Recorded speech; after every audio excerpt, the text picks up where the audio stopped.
the heart of the sun-scorched desert, in the sacred ancient city of Mecca, there stood a house, a sanctuary of peace, built for the One, for Allah. But from the south, a shadow fell. A king, Abraha, whose heart was swollen with envy and arrogance, looked upon the Kaaba not with love, but with burning jealousy. He gathered his forces, not just men.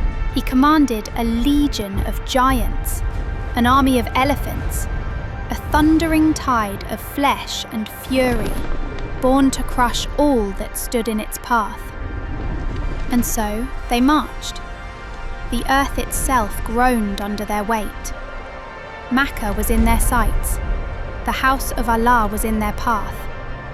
Nothing, they believed, could stop them now.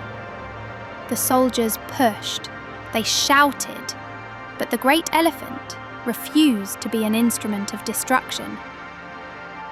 Confused, the soldiers looked to the sky, and what they saw was not a cloud. It was a shadow in flight. It was a swarm. It was tiny, little birds. In their beaks they carried divine vengeance, stones of baked clay sent by the Almighty. They were no mere birds, they were an army of heaven. And they fell.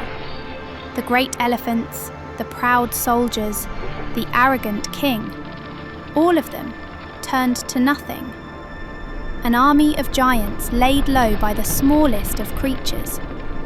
A lesson written in dust and ruin. For on that day the world learned a timeless truth, that no earthly power, no army, no king can ever stand against the will of Allah. For He is the greatest protector of all.